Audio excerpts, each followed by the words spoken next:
The more time goes on, the more the Disney Renaissance films seem like minor miracles, especially in what they did for musicals. Alan Menken and Howard Ashman loved musical theatre. They were completely unashamed of the art form and fought passionately to bring the most unfiltered version of it to Disney's animated features, fine-tuned in places to fit modern sensibilities, but otherwise uncompromisingly Broadway in its sound, and it slapped. Ow. The films turned the company's fortunes around and kept the popularity of musical theatre alive for a new generation, leading to a string of interesting works by lots of different creators made on the same basis. But there is one musical film from that era that often feels left out of the group.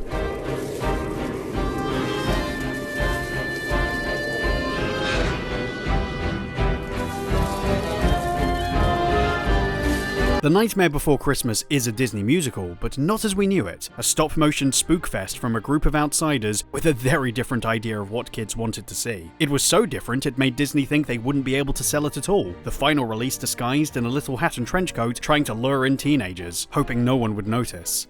But he did. It might feel silly to call it counterculture now, given just how popular the film's become, but it certainly was for kids of the era, some of whom may have only known about this because they saw an extremely tiny illustration inside a VHS label, and were determined to find out what that was, even if it took a while. Thank you, Kingdom Hearts. It offered an alternative take on what animated features could be, and even now, still feels like the black sheep of the herd, existing in spite of everything else, a minor miracle of its own. However, as different as it is, there's many ways Nightmare is the same. The slightly edgy overlay hides a bittersweet heart for a film as earnest and sincere as the other Disney pictures. Hell, maybe more so. Stuck between the identities of two famous American holidays that seem to swap over faster and faster as we age, Nightmare taps into the doubts we all have as we approach the end of the year, the questions about what we should be doing with our lives, who we should be, and I think it gets that across so effectively because, like those other Renaissance pictures, it does it as a musical. More specifically, as a bit of an opera. And it's all the better for it.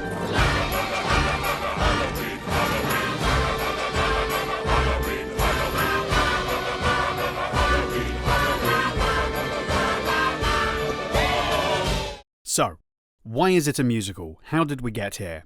Well... No. We don't have to go back quite that far. Yet. There was a period of time where Disney animation was in a major slump.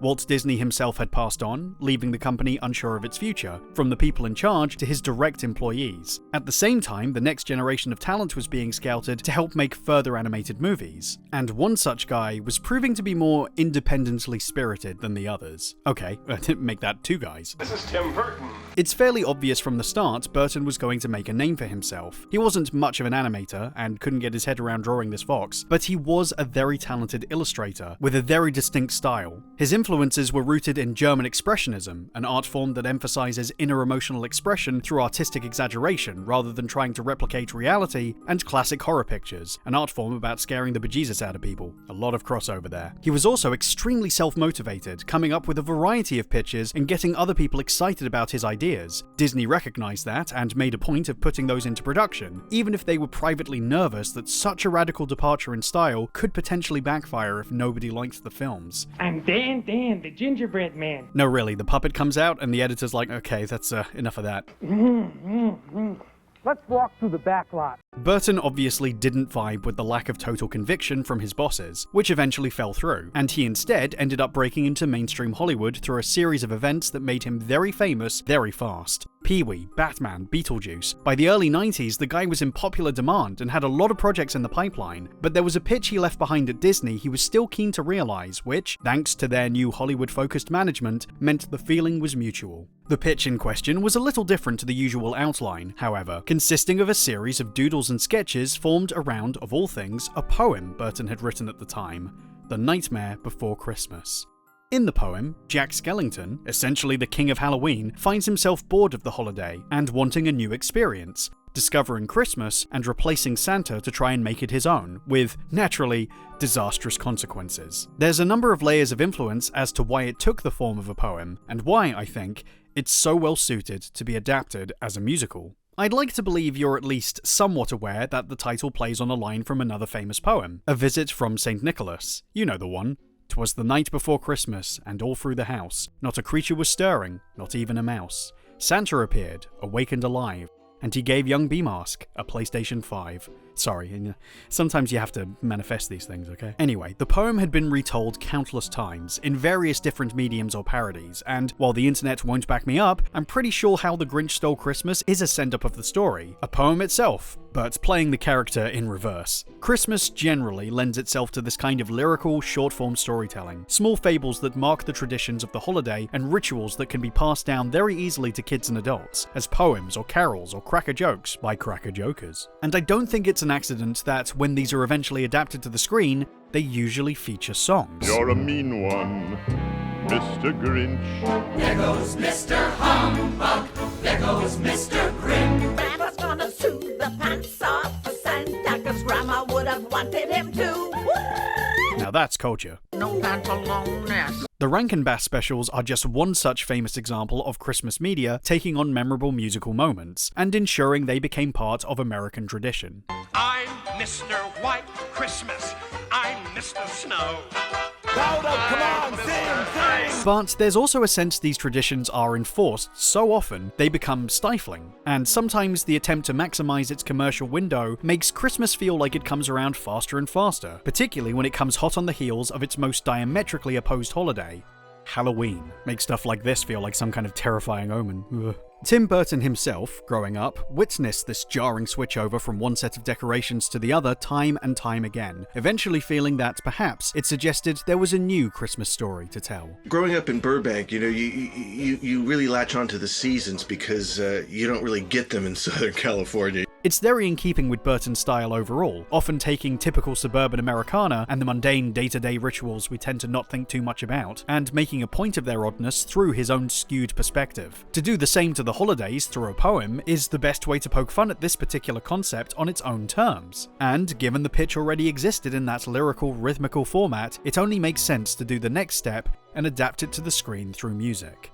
There was a practicality to that choice as well. The original plan was for the film to be a stop-motion short, in the same manner as the Rankin Bass specials, but management at Disney had shifted to newcomers Michael Eisner and Jeffrey Katzenberg, who were extremely keen to get the now famous Burton on board for a full animated feature. He wouldn't end up directing, that would be someone else, but he did want to get the story going, and wasn't getting anywhere with his first chosen screenwriter, but realized if it was a musical, the songs could be written separately and form the basis of production early on. It was just fortuitous that Eisner and Katzenberg were producing animated musicals at the time, making that an even easier sell, though the style of music chosen would be quite different to the Ashman-Menken efforts so far. They were largely influenced by the American Songbook, standards and show tunes of the early American 20th century, while Nightmare's influences came from somewhere else. Danny Elfman was another offbeat artist and lead of his own rock band, Oingo Boingo. Now, that name might sound like a mid-range YouTuber, but it presented an alternative, high-energy sound, with Elfman at the center of it all. He essentially played a character, a dangerous, wired, manic-depressive guy running riot across the stage, and often caught up in screeds about balancing his public and private thoughts, laying all his insecurities bare. It's kinda my jam. This is my private bed. This is where I lie at night. By the 90s, however, he wanted to move on, and Burton, who he'd been connected with by Paul Reubens on Pee-wee, not sentences I thought I'd have to write today, offered him the chance to write a musical through Nightmare, creating the score first so they'd have a basis for most of the film to be built on, and let the final script fill out the blanks later. Elfman had never written a musical, and he and Burton both wanted to do something that felt extremely different from Disney's usual style. I wanted it to sound like it could come from any era. That it could come from the 30s or the 50s or the 90s, or it didn't make any difference. So I tried to look for all kinds of different influences of mine, except Broadway. And some of those influences were pretty operatic. Boogie, boogie. Operas and musicals aren't the same, even if describing them feels the same. As stories expressed through songs on stage, they share a lot, but there's a few distinct differences. It's very confusing. Opera is where a man gets stabbed and instead of bleeding, he sings. Opera came first, out of Europe, was mostly entirely sung through with no natural dialogue, and was incredibly technical musically. Extremely big declamatory emotions matched by extremely exaggerated vocal performances and orchestrations.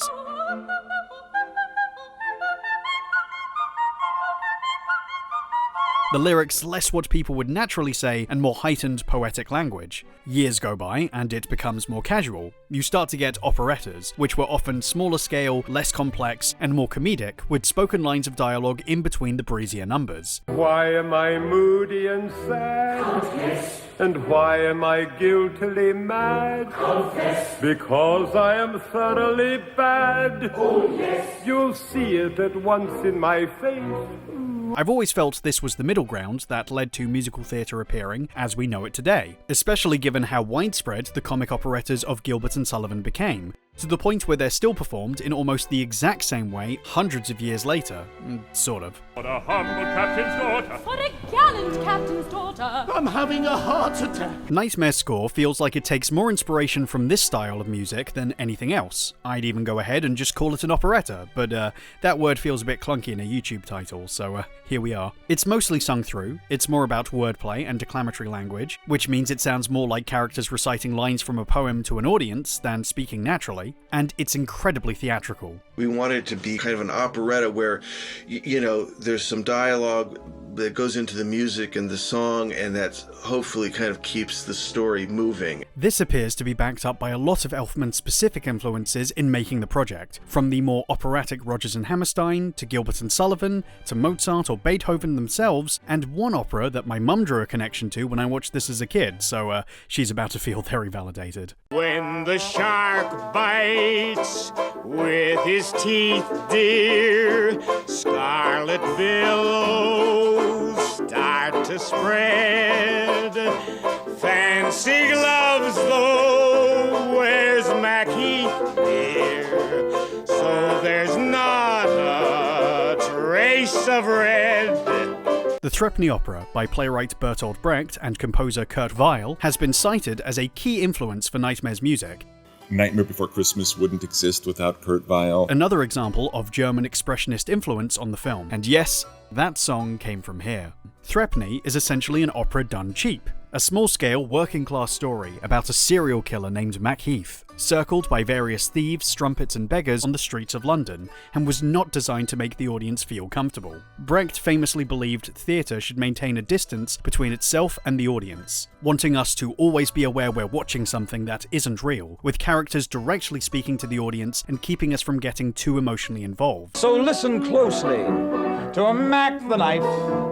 The bulging pocket makes the easy life.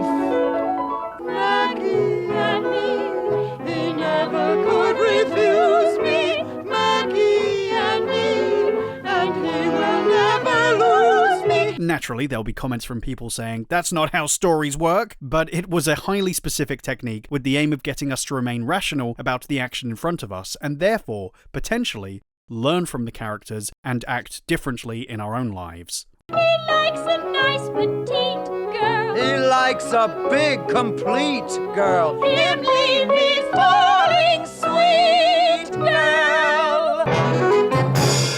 Asinine. Whether or not you get anything out of those kinds of tales, what that technique manages to objectively achieve, more than anything else, is present a story as a myth or fable, where you know you're watching a cautionary tale or lesson to learn from. And I think that influence on Nightmare is an extremely good way to adapt the poem. Boys and girls of every age, wouldn't you like to see something strange?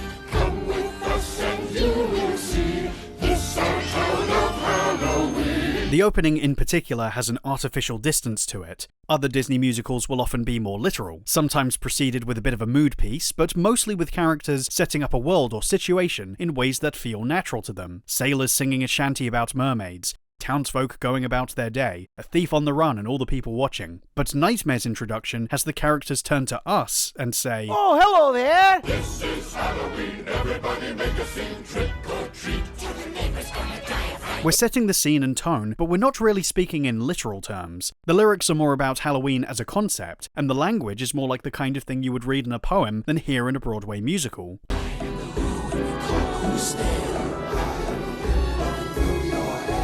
I think it's important to set up Halloween in this abstracted way, with the figures talking in these abstract terms. The closest thing we get to a concrete character being the mayor, whose only purpose is to repeat how great everything is. Quite a nice detail. In this town, don't we love it now? Everybody's waiting for the next surprise. It's fun and creative, but there's a steady pulse to the beat, a rigidity to the rhythms, a level of expectation. Hey, this is Halloween. Red and black. And slightly green. Aren't you scared? Well, that's just fine. It's all to establish this as a job, a routine, a performance, both something fun for us and mundane for them. And while it builds to talking about a specific character, it's only doing that to present him as an idea, rather than as a person.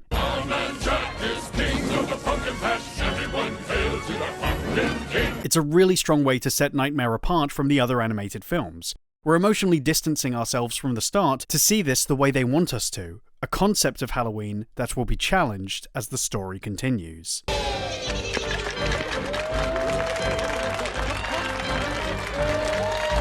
Jack Skellington gets his opportunity soon after to express who he really is behind the performance, in a song that stretches across the stylistic scale, from spoken word. There are few who deny it. What I do, I am the best, for my talents are renowned far and wide. To ballad. Somewhere deep inside of these bones, an emptiness began to grow. To outburst, frustrated at the rhythm his life has fallen into. I, Jack, the Pumpkin King, have grown so tired of the same old thing. We get the sense Jack is rather more complicated than the others, the music reflecting his ever-changing thoughts, rather than creating a catchy melody. And while it endears us to him, there's still a sense this isn't going to be an easy thing to resolve, the mournful nature of the song painting a different picture of the film's emotional priorities. Part of the way it does that is borrowing a couple of Threepney's techniques outright. Jack's ballad not that different from the way another character in the opera attempts to vent her frustrations, drawing up an imaginary story about how she wants to be seen. All the night through with the noise and to-do, you wonder who's the person lives up there. To a guy in Kentucky, I'm Mr. Unlucky, and I'm known throughout England and France. It's not like for like, but you can hear that up and down rhythm, that storytelling quality, more like a slam poem than a song. Threepney's atonal minor notes contain a melancholic overlay across its very sad surroundings, and the same can be said of the film's score, too, always carrying the heaviness of its minor keys, even as it aspires to something more optimistic. Until... The exception comes when Jack, lost in the source, discovers a brand new world, the kind of story beat that naturally lends itself really well to song. What's this? What's this? There's color everywhere. What's this? There's white things in the air. What's this? I can't believe my eyes. I must be dreaming. Wake up, Jack. This isn't fair. What's this? If Christmas Town sounds fresh and exciting to Jack, it's because it sounds the same to us so far. A major-keyed upbeat tongue twister, inspired by the songs of Gilbert and Sullivan, well known for their fast-paced wordplay. I'm very good at integral and differential calculus. I know the scientific names of beings, animalculus. In short, it matters vegetable, animal, and mineral. I am the very model of a modern major general. That song is a really difficult song to sing, and I wanted to write a song for Jack that would be his version of a modern major general. The streets are lined with little creatures laughing. Everybody seems so happy. Have I possibly gone daffy? What is this? It absolutely gives us another side of Jack, who, despite moving across the screen like a spider, has a delicate nature that can't help but make him incredibly endearing, letting such a spooky guy come across as this emotionally intense, excitable child. They've got a little tree. How queer! And who would ever think? And why? They're covering it with tiny little things. They've got electric lights on strings, and there's a smile on everyone. So now correct me if I'm wrong. This looks like fun. This looks like fun. Oh, could it be? I got my wish. What's this? I think what's really wonderful about the number is how it feels so theatrical. The town looking more like an idealized toy set than an actual place. Jack bouncing around the stage as his excitement rises, the scene feeling less than real, especially these guys. The monsters are all missing and the nightmares can't be found, and in their place there seems to be good feeling all around. Instead of screams, I swear I can hear music in the air. The smell of cakes and pies are absolutely everywhere. It's too good to be true. I've never felt so good before. This empty place inside of me is filling up. I simply cannot get enough. I want it, oh I want it, oh I want it. for my own. I think that again creates an appropriate and slightly uneasy distance, because while we're equally caught up in the hype as we see this place through Jack's eyes, the artificial quality of everything is so obvious it creates a bit of a disconnect, and suggests that maybe his plans are doomed from the start. What is this? The constant sense of unease is in keeping with Threpney's objective view of the action, and like Threpney, Nightmare keeps to the voice of a less savoury worldview, with a bunch of outsiders getting a chance to tell their story their way. Burton felt Halloween Town, where Halloween is simply a job, shouldn't be magical. Now, Tim was very adamant that everything had to have a reason for why it moved or something, that it was more of a working class town. And while we certainly stretch that on occasion, I think the influences Elfman takes musically enforces that point of view. The townsfolk aren't specific investable characters as much as they're narrative tools, evoking typical Universal monsters like werewolves, mummies, fish people, a Greek chorus commenting on the action for the benefit of the audience, and the way they're underscored reflects their place as a collective. It's a bat! Will it bend? It's a rat! Will it break? Perhaps it's the head that I found in the lake. Listen now, you don't understand. That's not the point of Christmas Land. It's often through the series of repetitive, clockwork-like rhythms, the characters part of a machine functioning as one unit, separating them from our more emotive hero as they wait on his every move. Never says a word. Hope he hasn't died. Something's up with Jack. Something's up with Jack. They're mostly well-meaning, good people. They just find it difficult to change their nature, and that acts as sort of a tragic punchline running through the whole thing. They'll do anything for Jack, and they want to do this well, but they can't help but drag something jolly and festive down into their usual keys. All together, that's and this, with all our tricks we're making Christmas time. Of course, there's a few folks that stand out from the rest. No longer just a short Rankin Bass parody, the decision to make the film feature-length meant the story of the poem had to be expanded on as well, which included adding a number of extra characters who would get their own songs. All of them help add more flavours to the score, and essentially exist on a sliding scale of morality. Look! Shock! Barrel! The Halloween trio, these ageless trick-or-treater kids, are pretty sociopathic, but aren't necessarily trying to be bad. They represent a big difference between Halloween and Christmas, where the kids are in control and choosing to play tricks on the adults, expressing that in a playground rhyme that will absolutely not leave your brain. Kidnap the Santa Claus, lock him up in tight. Throw away the key and then turn off all the lights. They're mostly a narrative device fleshing out some ideas from the poem, a bridge to Jack being able to replace Santa, and other things we'll get into, but they also hammer home the misguided nature of Jack's efforts, so wrapped up in his own idea of success that he's not recognised how invoking these three might be a step too far. Lock them in the cage and then throw away the key. By contrast, you have Sally, who skews closer to virtuous and is pretty much the moral centre of the entire film. We'll forgive the poisoning, guy's kind of an ass. She's a very active character, if not when trying to escape from her creator, then trying to stop Jack from making terrible mistakes, which is not what was originally intended. The first concept drawings depicted her as more of a vamp. No, not like that. Well, kind of like that actually. Until second screenwriter Carolyn Thompson suggested she have more of a downtrodden matchstick girl quality, which tied much better to the original influences. In fact, when finally giving her a song, Elfman went back again to the Threpney opera and made Sally's song one of the most direct lifts from the score. You know, Sally's song is a total ode to Lottie Lenya in this Threepenny Opera.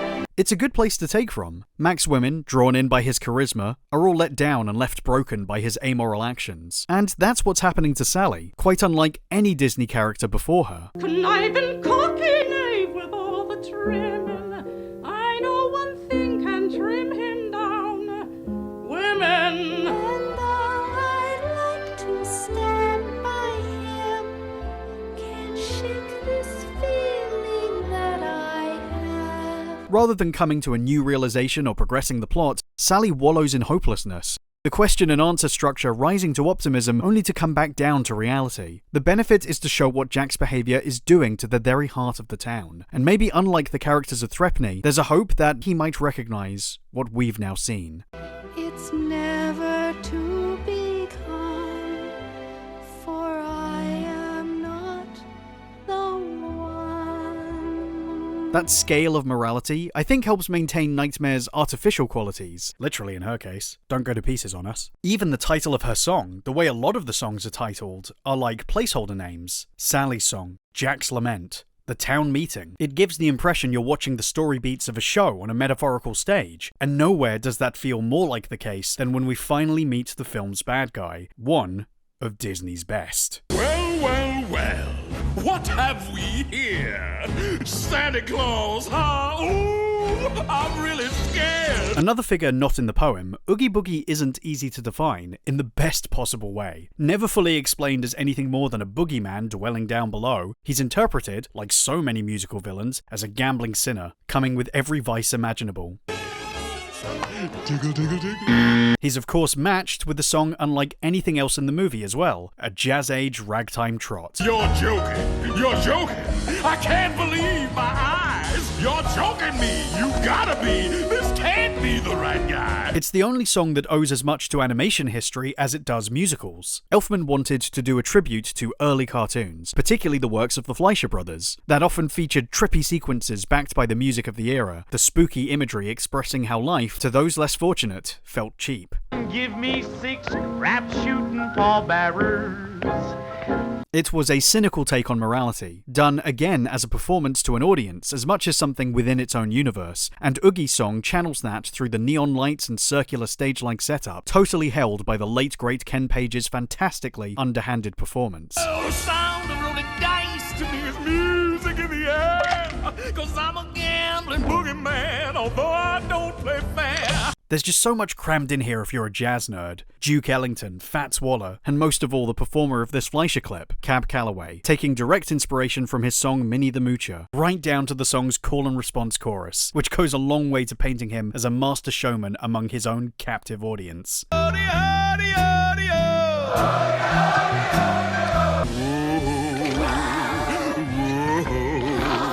He's essentially Jack's opposite, both charismatic guys craving attention, but one more aware of his selfish flaws and reveling in them, enjoying the harm he creates. Release me now, or you must face the dire consequences. I like how Santa sticks to his spoken verse in this as well. These two essentially represent both extremes of Jack's inner conflict, the desires to give and take, and while one has more earnest intentions, staying true to the film's overall sound, he's losing the argument through the music, and losing badly. 'Cause I'm Mr. Oogie Boogie, and you ain't going nowhere. I think framing the characters on this moral scale is what gives Nightmare that extra theatrical magic, really highlighting the fact it's a performance within a cautionary fable. It's why it feels appropriate to represent those flaws with puppets. The great appeal of stop motion is its tactile quality, where you can tell it's a fabricated thing made from human hands, pushing it more towards an expressionist representation of reality, which suits this style of story the best. This is after all about someone torn between American holidays, and the movie is almost made up of all the trinkets and iconography we hang up around the house on both. A physical representation of those identifiers in a story about trying to define ourselves through them. That visual feels very theatrical to me, very like the use of the toys in the Nutcracker, but with a Halloween twist. And I think the credit for that level of detail goes to the film's actual director, Henry Selick. Is this news to anyone yet? The style of the film all pulls from Burton's wheelhouse, but the assembling of that style and the way it appears is all down to Selick, a close friend of Burton's from his days at Disney who had very similar artistic influences. Burton wanted to see Nightmare realized as a film, but had become busy working on the sequel to Batman, where he had way more creative control, and wasn't enthused at the idea of having to oversee a stop-motion film that he knew he'd get impatient over, thanks to past experience. So he chose Selick, giving him his first opportunity to be a feature director, and trusted him as a stop-motion animator to know exactly how to make it work, and he did that in spades. It was Selick's decision to have Halloween Town go full expressionist, while Christmas Town would be closer to the style of Dr. Seuss, softer curves and rounder shapes, with the real world in between quite upright and plain. He sought out new ways to place the camera with specialized rigs from Lucasfilm to get those incredible cinematic angles, and he pushed for doing everything in camera, like these shadow effects. Did not realize that was live projection, bloody hell. In doing so, I think he gave Nightmare that grander operatic feel in spite of its small scale, one of the first stop-motion features to feel like it belonged on a big screen. And I think that effort alone, and what it led to, makes him one of the most influential directors in animation at large. Not a bad rep, mate.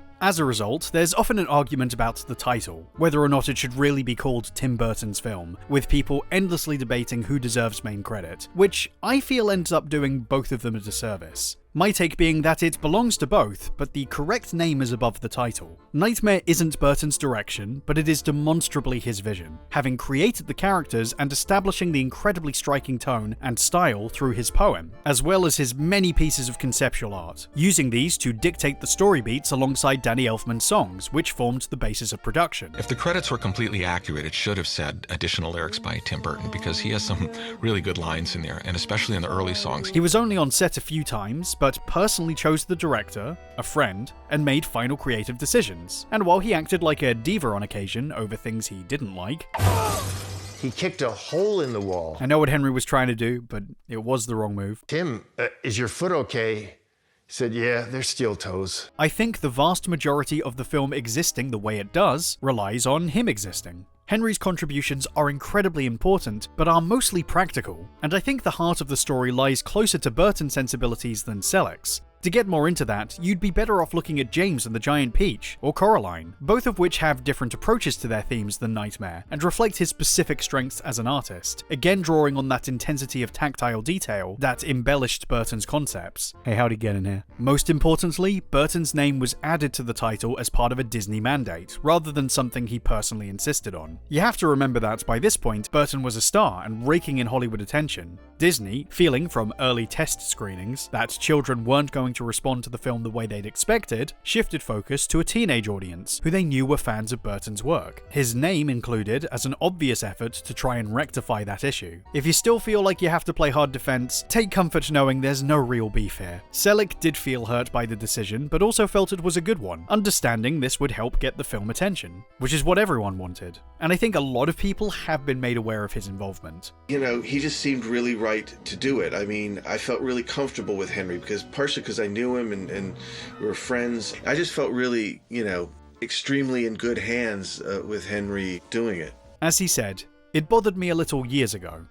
It doesn't bother me at all now. Tim and Danny were the fathers and we were the mother. I make a point of this because I think erasing Burton's name from the title avoids recognizing what the movie's premise inherently says about Burton as an artist. And I say all of this as someone who doesn't think he's made a better film than Ed Wood. Really? Worst film you ever saw? Well, my next one will be better. Hello? What makes this a Burton concept is the depiction of the central character. Jack is an unmistakably Burton creation, one he was doodling over and over and over again when the story was still just a poem. And because of the film's use of music, I think it makes Jack the character that represents what were once Burton's most personal values the best. Surprised, aren't you? I knew you would be. Now, I don't think Burton's work has ever been, subtle. His Depps and Keatons, and even his Vincent, are mostly about people who don't feel comfortable in their current reality, who feel a pull between wanting to express themselves in ways that might not be seen as normal to anyone else, but also wanting to fit in. That, I think, is what separates Burton from his imitators. You see a lot of people doing Burton's style or some variation on it, but their takes are more aggressive, wanting to show they're rejecting reality in some way. It's a totally valid take. I like it. But Burton's work seems to want to belong, and suggests that not doing so is a tragedy, even if it recognizes that the reality it wants to belong to isn't perfect either. It's less, oh look at my dark and twisted mind, and more offering an alternative view and asking us if this can be accepted. Can these thoughts, which a lot of us have, be seen as normal, given everything else we've accepted seems just as absurd? It seems clear that his awareness of what we call reality is radically underdeveloped. But will he be all right out there? Oh yeah, he'll be fine. Jack is a direct depiction of that in-between struggle. In the same way Santa represents the warmth of Christmas, Jack depicts the mischief of Halloween, tall and elusive with a face like a store-bought mask. Already though, he's a man of contradictions, as kind as he is frightening, as delicate as he is monstrous, enthusiastic about scaring people, but also conscientious about their feelings. For someone so adult and in charge, he's a very childlike character, right down to the spelling of his name. There's an immediate conflict between how he looks and how he behaves, wanting to be seen differently. And like that famous sad clown, Ronald McDonald, that lends his personality perfectly to being expressed through song. But they don't understand that special kind of feeling in Christmas land. Oh, well. As mentioned, Jack's inner conflict makes him more erratic, flitting between depressive and excitable. But what I think really adds to the complexity of the character is his deviousness. Jack wants to be something different and constantly whines about not feeling like things are what they should be, but can't help but give in to his inner prankster. Worth mentioning, Elfman sympathised with the character as pitched to him by Burton, given he was feeling the same about wanting to leave his band behind and go into different projects, making him want to be the singing voice for Jack, and the vocals he offers feel more authentic than they might otherwise, unafraid to get as unhinged as possible in those wilder moments. It's Christmas time! The older I get, the more I think Jack's obsession details all of this so brilliantly. At first, Jack's language seems to be closer to the Christmas media he's been studying, structured and worded like a classic Christmas poem. Through my bony fingers it does slip, like a snowflake in a fiery grip. Of course, as he gets more frustrated, that begins to change, the wild swings rising and falling against his emotions as he struggles with the subject. Simple objects, nothing more, but something's hidden through a door. Though I do not have the key, something's here I cannot see. What does it mean? What does it mean? And the capper is that we don't discover anything. Of course, I've been too close to see. The answer's right in front of me. Jack, a master of rationalization, builds his own argument, rejecting everything he's learnt so far, as he further feeds his selfish dreams. And it's that wonderful musical trick where the lyrics are telling you one thing, and the music and performance, well, something else entirely. There's no reason I can find I couldn't handle Christmas time. I'll bet I could improve it too, and that's exactly what I'll do. It's the contradictions that make Jack such a sophisticated character, especially in a musical for kids. So many of his big moments scored by minor chords, continuing this expectation that this is probably going to fail, that he's not, in this story, the good guy, as much as he is just the protagonist, driving the horrible events forward. My hopes, my dreams, my fantasy. There is a lesson to learn in all of this, that you have to appreciate what you have and recognize those who appreciate you in turn. But what I really like, and what I think Nightmare has over anything else, is that Jack doesn't necessarily learn that lesson. Certainly not in the soundtrack. Little Harry and Jordan, won't they be surprised? After getting shot out of the sky for ruining Christmas, hey, it happens, Jack begins to feel extremely sorry for himself. And you think that maybe this is a turning point for the character as he accepts responsibility. What have I done?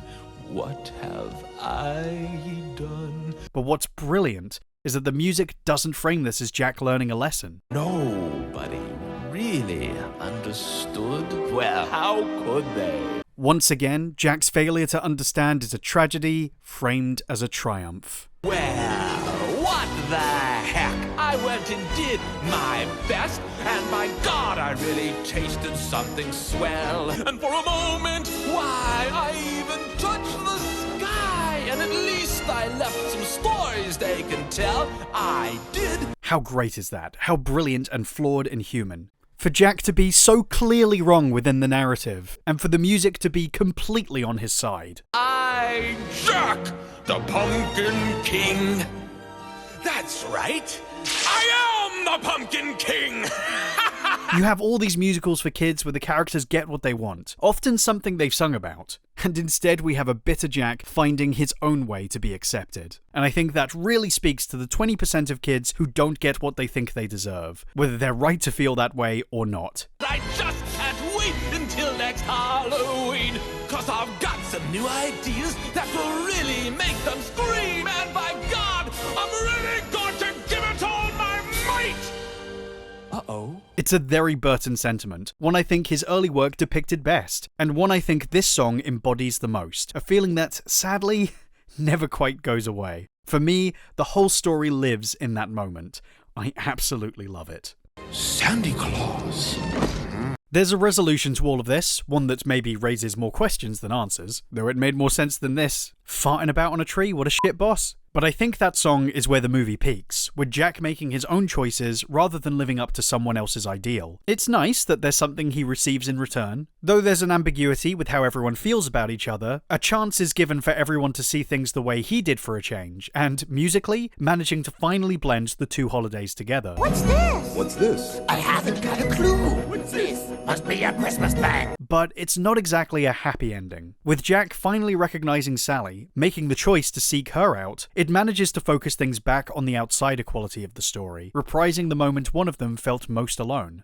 My dearest friend, if you don't mind, I'd like to join you by your side. It's a resolved but fairly bittersweet note. The realization there's still more to discover at home, new experiences that can change your life coming from where you'd least expect.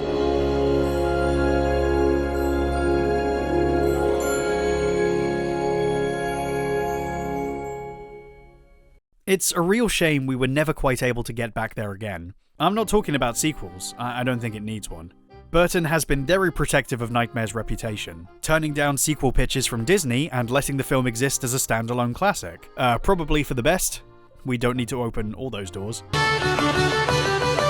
Not like it needs a sequel now anyway, having become a ridiculously popular franchise eclipsing some of the other Disney brands. In retrospect, kind of genius that it represents two major national holidays. Go to any of the Disney parks from Halloween or Christmas, and you won't be able to move for Nightmare stuff. From a complete overhaul of the Haunted Mansion, much to the annoyance of the purists, I sympathize, to a costume party my sister once called Oogie Boogie Spoogie.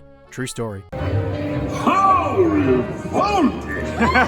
The songs are played ad nauseum to guests over and over, in all of these instances, which nobody seems to mind. And knowing their roots, it kind of makes their widespread acceptance feel like a little bit of a victory. There is a spiritual sequel they tried once, though I'd be hard-pressed to see this as, canon. I don't think that's me saying Oogie's Revenge is bad, though. It bangs. This isn't a half-assed cash grab, okay? This is a fun, fast-paced action game by Capcom, sharing a surprising amount of DNA with the Devil May Cry series. Bloomin' heck.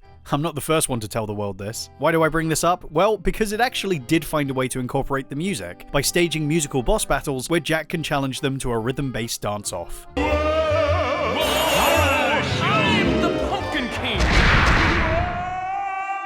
Most of the songs are just retreads of the existing music, but Dr. Finkelstein does get a boss fight tune of his own that, like, it's fine. It gets stuck in my head sometimes, annoyingly so. I'll be going to the toilet and I'll just be thinking this. Your intentions are evil, your thoughts are all bad. On first pass, it might seem like this all misses the point by turning these intimate songs into bombastic action set pieces. The time is now for them to go and to start in such a mess. Oh no! But I'd be lying if I said I didn't feel anything during them, including fighting the final boss. Spoilers, a giant Oogie Boogie combined with the power of all the American holidays, in a full organ-fueled duet, deciding the fate of the world. Yes! It's payback time!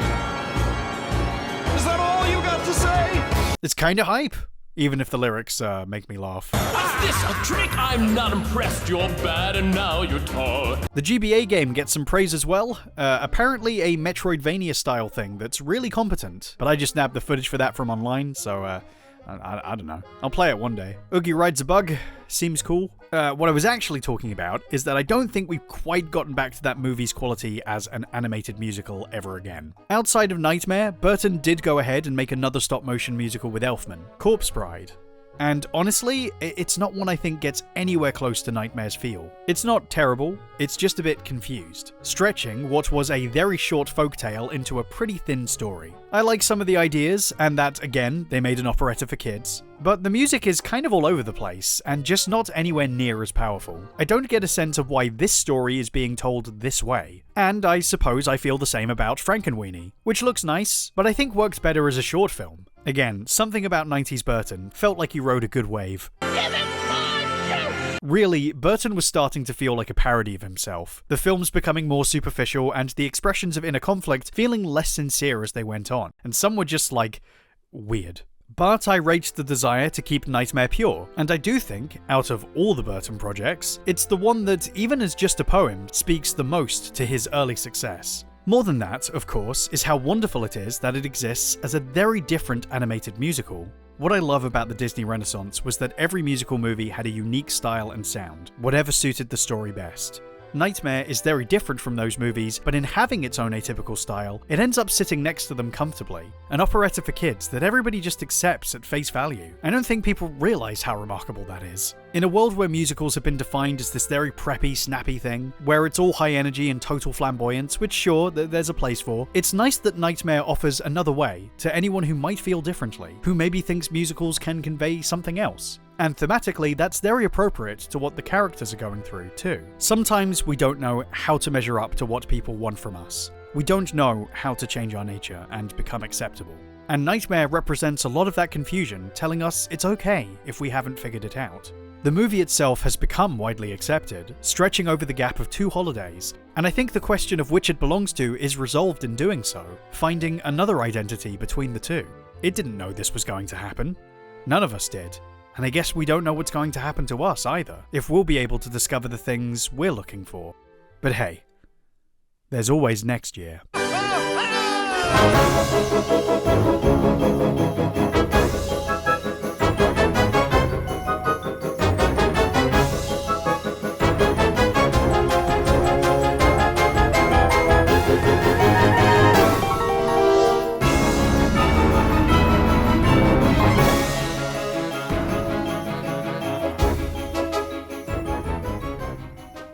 I'm only an elected official here. I can't make decisions by myself.